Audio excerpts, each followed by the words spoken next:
ছোঁয়া ধারাবাহিকের আগামী পর্বে আমরা দেখতে পাবো সাহসিকতার জন্য পুলিশ ডিপার্টমেন্টের পক্ষ থেকে সূর্যের হাত দিয়েই দীপার হাতে তুলে দিল সাহসিকতার পুরস্কার।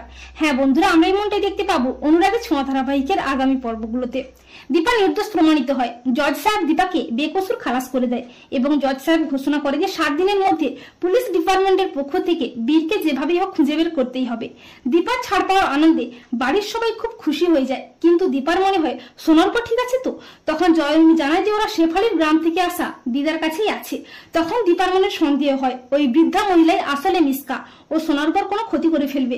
তাই দীপা মরিয়া হয়ে ছুটে আসতে থাকে সোনারূপার কাছে, কিন্তু তারই মধ্যে পৃথা উন্মাদ হয়ে দীপার দিকে বন্দুক তাক করে, কিন্তু ভিক্টর নিজে গুলি খেয়ে দীপাকে বাঁচিয়ে দেয়। অপরদিকে ছোট্ট রূপা মিসকাকে খানিকটা কাবু করতে পারলেও মিসকার হাত থেকে সোনারূপা কোনোভাবেই পালাতে পারে না। আর ঠিক তখনই রুদ্রমূর্তিতে হাজির হয় দীপা। দীপা মিসকাকে আচ্ছা করে ধোলাই দিয়ে সোনারূপাকে মিসকার হাত থেকে উদ্ধার করে, এমনকি দীপার বুদ্ধিতে ও সাহসিকতায় বীরকে উদ্ধার করে আনে তবলা।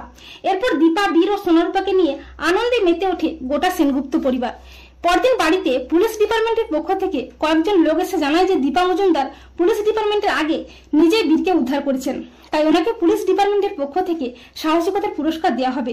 তার জন্য অনেক বড় করে একটা অনুষ্ঠানের আয়োজন করা হয়েছে, এমনকি অনেক বিশিষ্ট অতিথিরাও আসবে। সোনারূপা বলে আমরাও মিস কান্টিকে সাহায্য করেছি, তাই আমরাও পুরস্কার নেব। এরপর সবাই মিলে আসে অনুষ্ঠানে।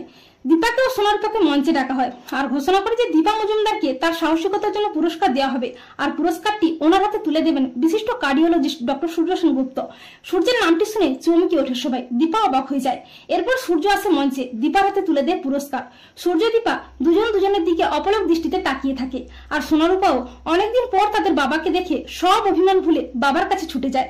আর দীপা মনে মনে ভাবে, ডাক্তারবাবু আমার কি সৌভাগ্য, দেখুন আপনার হাত থেকে পুরস্কার নিচ্ছি। এই দিনটা হয়তো আর কোনোদিন আসবে না, তাই মনে হচ্ছে সময়টা এখানেই থেমে থাক।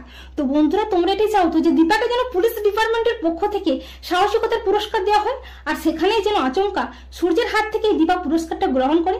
কমেন্ট করে জানিয়ে দাও তোমাদের মতামতটি।